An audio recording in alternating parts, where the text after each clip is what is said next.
What is up, everybody? It is Alex from Heavy New York calling from the altar again, and this time we return round 3 with Mike of DevilDriver. Great to be able to talk with you. Thanks for coming back on the show, man.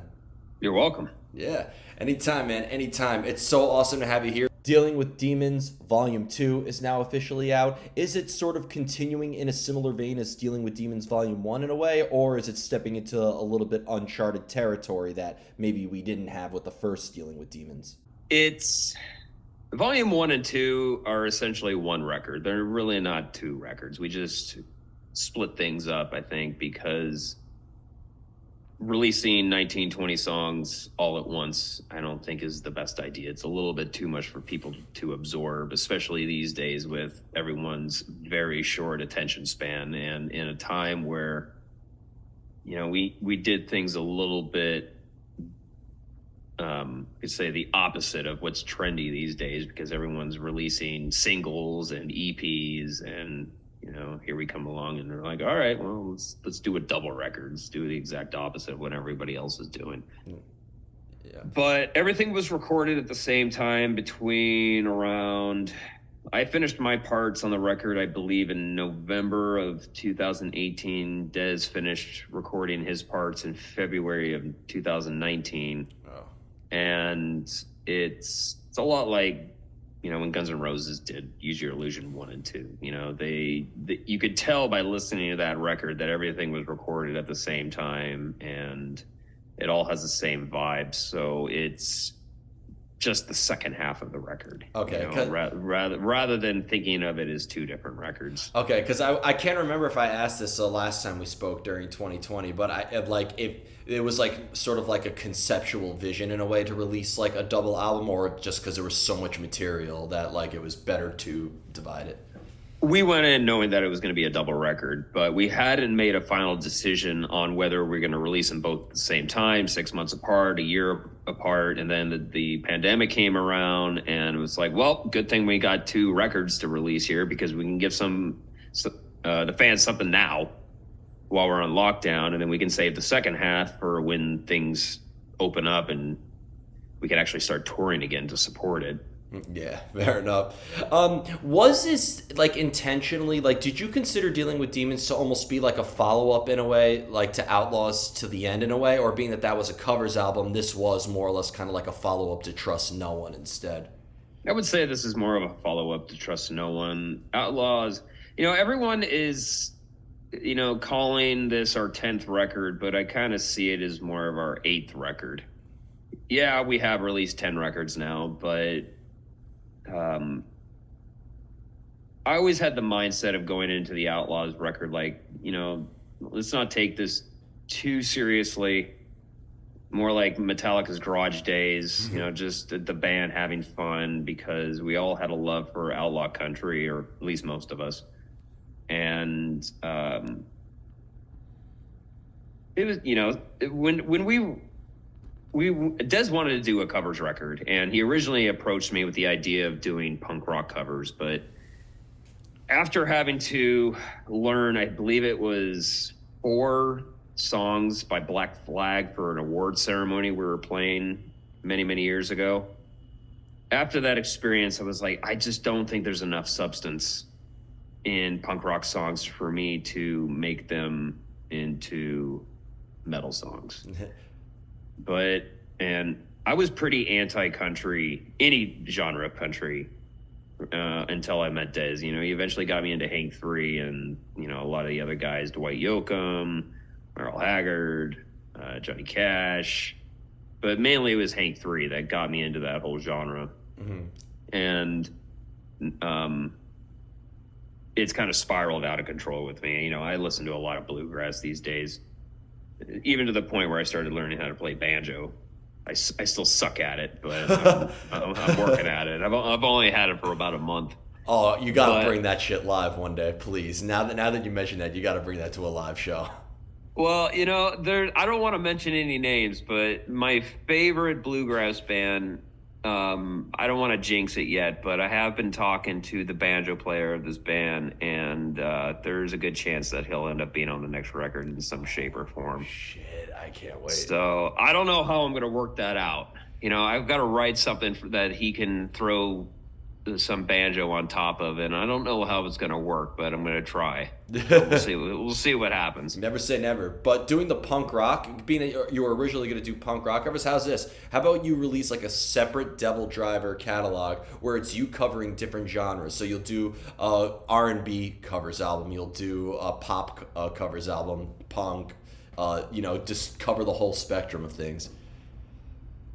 I don't want to. Okay, fair enough. Hey, I appreciate the honesty. Right now, especially since we have John Miller back in the band, my mindset right now is I'm very excited about doing another originals record now, having John Miller back, because he was a very big part of the writing process back in the day. He comes up with they're usually very simple, but very catchy riffs that when Miller would write for the band back in the day, it was almost universal that everyone liked it. Like, he has a very good knack for writing, and he always has. And so that's my mindset right now. I'm never going to say never. Not that we're never going to. We might end up doing some covers like we did with Sail and Black Soul Choir. We did an Iron Maiden cover back in the day. We did Holier Than Thou by Metallica. But like the Iron Maiden and Metallica thing, I don't ever want to cover a metal song again, unless someone like Kerrang or some magazine comes around and like they did with Holier Than Thou and Wasted Years and asked us to do it. And like, okay, I'll think about it. Well, no, you bring up a good point, because it's almost like a rap artist covering another rap artist in a way. Like, I think like if a metal band is going to do a cover, it should be like, I've always noticed that the best metal covers are the covers that are like outside of the genre in a way. Like Flesh God Apocalypse just did a cover of Blue Daba D, and I think that was fucking amazing. So yeah, and truth be told, when we were working on Winter Kills, we were actually working on doing a Tom Petty song called Running Down a Dream. And I had never heard the song Sail at that point. Dez just sent me a link with on YouTube, like, dude, check out this song. I hear my kids listening to it all the time, and it might be a cool cover for us. And I'd never heard it before. It was, just starting to really become popular. And I think me, Jeff, Kendrick, and John Burke were all working on the record in my studio at the time when Dez sent that to us. And none of us had heard it. We put it on and we're just like, okay, this could be cool. And I started rewriting it, and it got to the point where I just felt the cover it ended up being so cool that Running Down a Dream was just going to be overshadowed by Sail. And we just kind of ended up putting Running Down a Dream on hold. And I've actually opened up the song of what we had for Running Down a Dream a few years ago, and it has crossed my mind. I'm like, maybe we should think about finishing that song and releasing it. But it definitely won't be a metal song. It definitely won't be a punk rock song. And I don't even want to do a pop song. This is why I chose to do the Black Soul Choir on Beast. There's not a lot of people that have heard of 16 Horsepower, and they're more of like a bluegrass country type band, but it's, even though they're in the genre, they have a very dark vibe to it, and that's kind of what I look for, even with Sail. Like, yeah, it's not metal, but it has this dark vibe to it that I can work with, and possibly turn it into a very good DevilDriver song. And that's it's kind of bittersweet now that it's a cover, but Sail, I think, is our most popular song. It happens. I mean, there's a couple bands we could think of where they've gotten cursed by that. But you led me perfectly into the next question, actually, because I wanted to talk about 2 anniversaries, because this year pretty much does mark 20 years of DevilDriver. I don't believe you were on the first album, but you mentioned John Miller's back in the band. So being that this is the 20-year 1-year anniversary of the debut of DevilDriver. One, can you maybe see yourselves doing a celebration of that in a way? Because I still think with tracks like I Could Care Less and I Dreamed I Died, which I'm going to mention in every interview because I still want you to bring that song back into the set. But like, is there any chance that maybe there could be a celebration of that? And when you joined up with DevilDriver, were you kind of like looking up with that were you looking at that album with the making of The Fury of Our Maker's Hand in a way? Like, were you kind of looking at that being like, this is how I have to play? Yes. Joining DevilDriver was a little bit out of my comfort zone as a guitar player when I first joined. When the band that I was in beforehand, or I was in two bands before, like local bands in Santa Barbara before I joined DevilDriver. The first one was a blackened progressive death metal band. We had all of our songs were somewhere around 8 minutes to 15 minutes long. And it was just, tremolo picking, just pretty much through the same thing, hardly ever repeating the same riff throughout the song. And then I joined another band that consisted of everybody in the classic lineup of DevilDriver except for Dez. And I was only in that band for about 8 months until that band broke up because Berkman had started to work on DevilDriver with Dez, and he was just like, I don't even want to play in this band anymore. I'm just going to focus on this new project with Dez. And our singer had quit, and I don't think anyone wanted to start looking for a new singer. And but when I joined DevilDriver, I was definitely a decent guitar player at the time, but they just had a lot of this right-hand stuff that was a little bit out of my comfort zone. And when I joined, they already had about 4 songs written for The Fury of Our Maker's Hand. And, I wasn't a huge part of the writing process on that album. I was the new guy. I wanted to tread lightly and find my place in the band and not, you were new-steaded. Yeah, I mean, joining a band is like joining a club. You're not going to go straight to the top right away. You gotta earn it, and that takes time. But I ended up writing the first single, "Hold Back the Day." I wrote a lot of Pale Horse Apocalypse. Me and Miller, worked heavily on the title track, "The Fury of Our Maker's Hand," and I had a little bits of influence in different spots of the record. But as time has gone on, as well as learning the songs that the other guys had written, that started to leak into my writing style because I had to. My writing style was much different at the time, and it's continued to evolve over the years. But it was a little tricky at first. It's like, how do I... The first song that I wrote for the band was immediately shot down. Like, we didn't use any of it. And it was actually on Ozfest '04 where I wrote a good chunk of "Hold Back the Day" just in the back of the bus, and that ended up being my first contribution to the band. That's a great track. That's a hell of a track. And I think Fury of Maker's Hand, like, I love the debut album, Stu, but, like, debut, trial and error, there's some things you got to try. I still think End of the Line is one of the greatest opening tracks to any album I've heard, period, like, just as a metal fan. I still think that is atmospheric, it braces you for impact, and then it hits you full hard. So I do think Fury of Maker's Hand is a very, very good way to make your way into a band. So excellent job on that. And that was a turning point for the band because when we were, I did 2004 I went out with the band. My first tour was opening up for In Flames in Europe, and then after that we went out and recorded, let me think. I can't remember if we did Fear. I think we did Fury of Our Maker's Hand. No, it was later. That was later. So after that, we went out and did Ozfest. And then later that year, we went and recorded Fury of Our Maker's Hand. So being on Ozfest and nu metal being kind of a dirty word at the time. And we all know how things go when a certain member of a band leaves one band that's successful, in this case being Dez and Cold Chamber, and starting a new band. It usually does not end up working out. And luckily it did. And we had a lot of haters out there. There was a lot of people that just did not want to like us. And we would go do our signings after our show at Ozfest. You know, we would get a lot of people coming up to us being like, you know what, I didn't want to like you guys, but you guys were really good.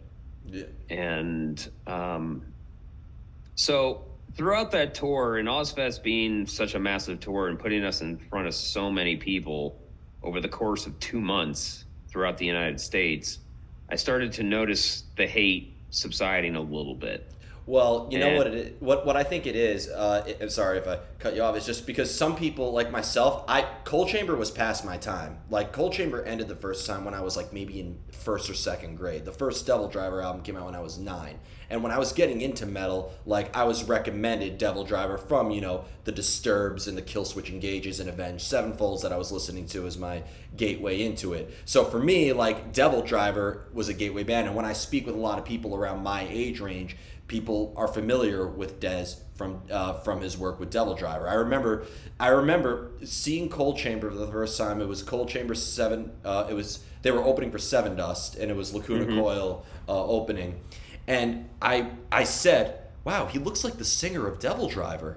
I didn't know that it was the same guy. I didn't put 2 and 2 together. So that's funny. I've never heard that before, but yeah, it makes me feel a little old. I'm notorious for doing that. I apologize. No, it's fine. I mean, after being in a band for 20 years, that's kind of expected. But yeah, Cold Chamber was actually more, my time. I first got introduced to them when I was in high school. A friend of mine gave me a tape with their first record on one side and Cradle of Filth's Cruelty and the Beast on the other side. And that was my introduction to Cold Chamber and Cradle of Filth at the same time. Wow. But we released Fear of Our Maker's Hand, and that really changed everything for the band. I feel like the first record was kind of like Dez's gateway from Cold Chamber into DevilDriver, and because he obviously had to change up his writing style for DevilDriver. And then when we released The Last Kind Words, which seems to be the majority of our fans' favorite record, that really cemented us into the point where it was like, okay, DevilDriver is going to be a real band. They're not going anywhere. They know how to write some decent metal tunes that don't sound like Cold Chamber whatsoever. And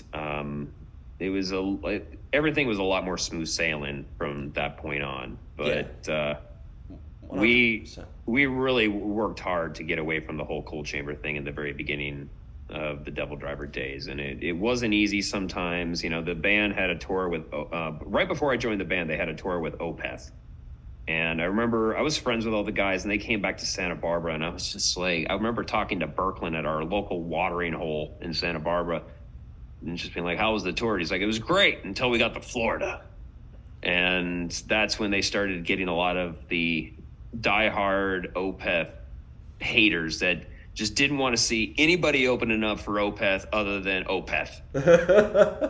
And then they don't need an opener. One song of theirs is as long as the average set for a whole concert. So exactly, and they just have a different type of crowd, And that's odd. I got a little taste of that when we went out with Opeth again, and I think it was around 2007. And for the most part, the shows were awesome, but we had some people out there that definitely didn't want to see us with their middle fingers up in the air the whole time. Fuck them. Yeah, I mean, but can't make everybody happy. Shit like that doesn't bother me. If one or two assholes out in the crowd want to make that big of a deal out of a band that they don't feel fits the bill, let them. Yeah, it's just it all comes down to I feel like these people live with a chip on their shoulder and they're just not happy with their lives. How many bands could say that they've toured with Opeth and also toured with Amir? You know what I mean? So I think that's an accomplishment in itself. Yeah, that Amir tour was pretty weird too. I remember you telling me that. That was probably the weirdest. It was completely. I mean, it might as well have been in completely different genres. I love those diverse lineups. I mean, those are like my type of shows in a way. Like I've always been fascinated by that, but you guys have really like completely broken the mold on again Opeth and Amir, Phil Anselmo and the Illegals, all that remains. Like you kind of went all along the spectrum in a way, which I think is truly remarkable. Regardless of what the reaction is, the fact that you went out there and did it, I think is something that's truly inspirational.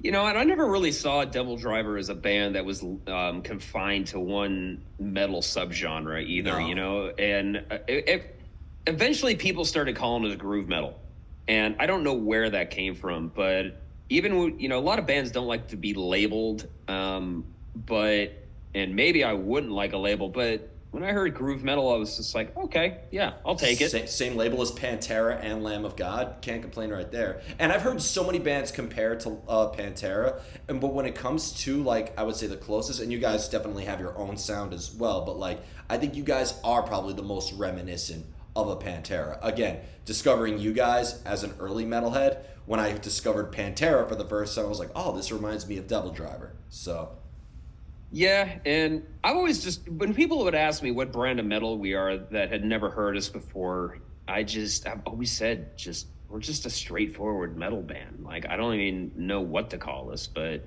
and if some people ask me to get a little bit more specific, I'm like in the vein of Pantera. Now I'm not comparing us to Pantera, you know, like that's the what Diamond, Vinny, Phil, and Rex did together is just so amazing. I don't even want to try to hold a candle to it, but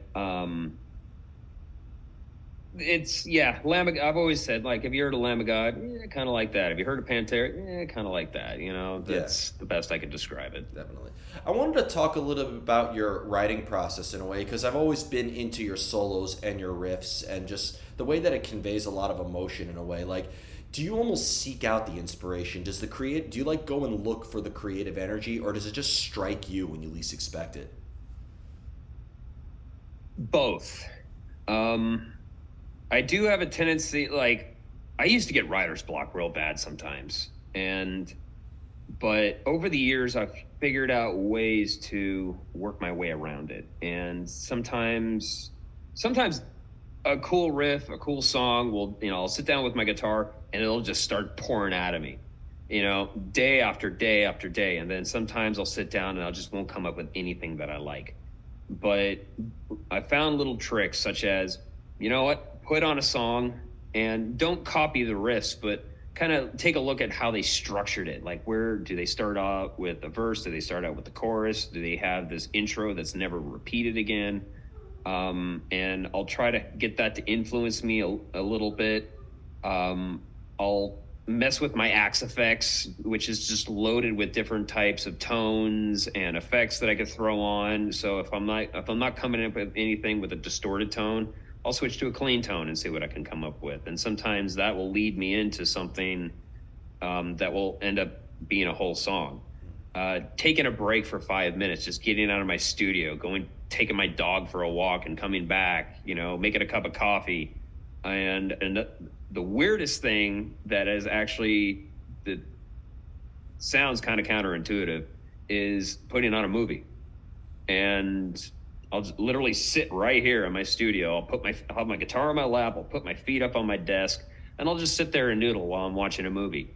And for some reason, that kind of puts me in a headspace where I'm not focusing on my guitar so much, and I'm focusing on something else.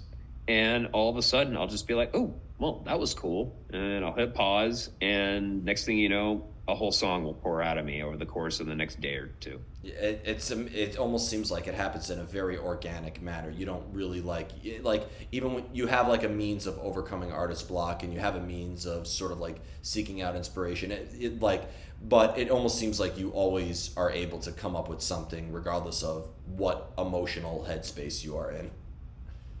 Listening back, you know, after the songs are written and the album is released, I'll have these moments where, like, Keep Away From Me on Volume 1, the opening track, is a good example. Like, you know, when I wrote that song, I wasn't in the happiest place. And I think you can kind of hear that in the music. And it'll take me back to being like, well, might have not have been in the happiest place at that point in time, but it definitely yielded some really cool results for a song, you know. And Keep Away From Me is definitely one of my favorite songs on from volume 1 and 2. I just really have an emotional attachment to that song. But it could be difficult. You're literally creating something out of nothing, you know, just whatever's going on in your head. And at that particular time, on that particular day, with that particular moment, that is unique. You know, you can't, it could be very, very frustrating when I get interrupted when I'm writing something, because it's like I've got a flow, and even if I have to cut things off one day and pick up the next day, I've learned over time that whatever I write the next day, and it might be cool and it's going to work for the song, but it's definitely not going to be the same thing that I wrote, would have written if I hadn't got interrupted the day before. Yeah. And because I think whatever you write, it's like a fingerprint. It's like it's unique to that time and place. And unless you get it out of your head and onto paper, onto a canvas, or in recording into my computer, it's unique to that time, and it will not come out exactly the same way a couple hours later, the next day, in a month. It's just, you're in a different mindset. It's going to be different. Well, you led me perfectly into the second to last question I have, is actually because, you know, I feel like a DevilDriver song, one thing is that they're all very much moments in a way. They capture a moment, they build up an atmosphere, and it can't be replicated in a way. And, you know, whenever I listen to that song, like Winter Kills, for example, when you go from Ruthless to Desperate Times to Winter Kills, it, like, the way that it just moves so perfectly is truly impressive. Do you find it, though, if you're working on a song for a long period of time in a way, it makes it more difficult to sort of capture that moment and, like, maintain that emotion or energy that initially sparked it? I think it goes both ways. You know, a lot of our songs are worked on, like, I'll come up with a song and get the bulk of it done, and I usually get it done to the point where it's like 70-80% there. But I'll mix things down, I'll put them on my phone, and I cut a lot of fat off these songs when I'm listening to them in the car. For some reason, it's like, that is as close as I'll be to a listener rather than the writer of these songs, is listening to them in my car. I'll never be the listener I'll never perceive the songs as a listener. And I'm always going to perceive the songs as a writer, even the songs that I don't write, that I work on with the guys. And so when you get them in your car, you're driving around, you're not just focusing on the songs, because you got to focus on not crashing your car and, you know, driving like a civilized human being. And for some reason, I'll listen to things, and this will go on for months. You know, I'll mix it down, put it in my car, listen to it, go home, make changes, and this just goes on and on until I get to the point where I'm not noticing anything in my car that I want to change, or I want to take out, or even possibly scrapping the whole song. And that's how I get to the point where it's okay, it's done. Everybody else in the band is happy with it. Mix it down, send it to Dez, and let him start writing vocals on it. And you led me perfectly into the final question, because whenever I ask a band how the making of an album was, and they always, you know, they'll always say, like, oh, we all mutually came together and it was all a collective, you know, like mutual participation. I don't really believe that. You're in a band with 4 to 5 individuals, you're writing a dozen or so songs, you're all going to have your own different experiences and your own different emotions happening. Is it better if really everybody is on the same page when writing music together, or could maybe Dez feeling a little bit differently, or having a different idea, or maybe you sort of feeling emotionally about a different song, that could actually help add contrast and maybe add to the mix? I've found that I think I end up throwing away a lot of cool material. You know, collaborating with someone, you know, especially when Neil and Austin were in the band, they were very good at, you know, we need something here in this song, and I'll sit there and noodle, and they'll just be like, stop, use that, what you just did right now. And I'm like, and I'll just look at them like, you want to use that? Like, I could do better.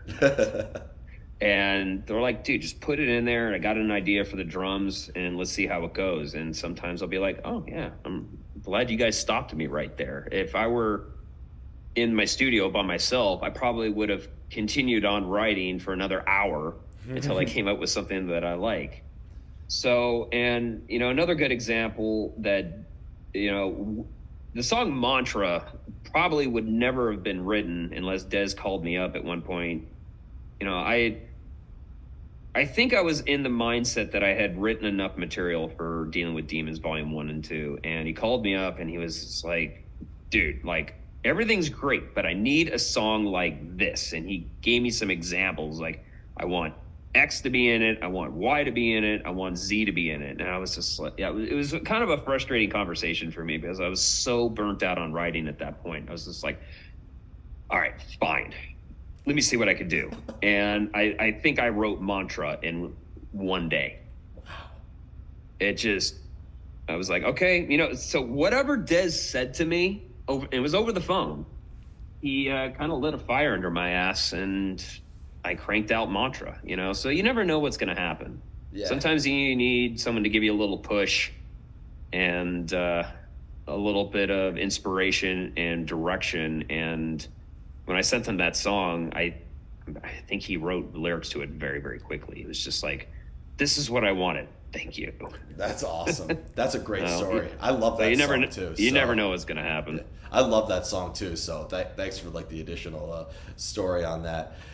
So before we go, I want to thank you so much again for coming back on the show. You know, you were one of the first guests that we've had, so it's great to be able to catch up. Is there just anything else with DevilDriver that you'd like to promote with the release of Dealing with Demons in terms of tours, or what else we could be expecting from the near future, if you're allowed to say, of course, at this moment? We're working on a second leg with Cradle of Filth for a tour in October, and hopefully it will go into November. I think we're going to make it a good month to 6 weeks, I'm hoping.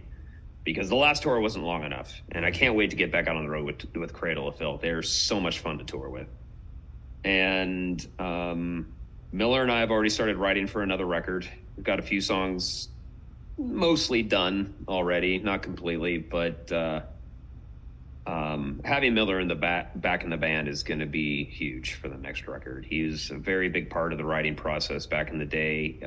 He hasn't written much in the last 13 years, but he texted me the other day. He's like, dude, I got the bug back and I'm just coming up with great material left and right. You have I haven't heard it all yet, but the next record is going to be very special, mainly because we got Miller back in the band. And you have no excuse now. You must play I Dreamed I Died now on that set list.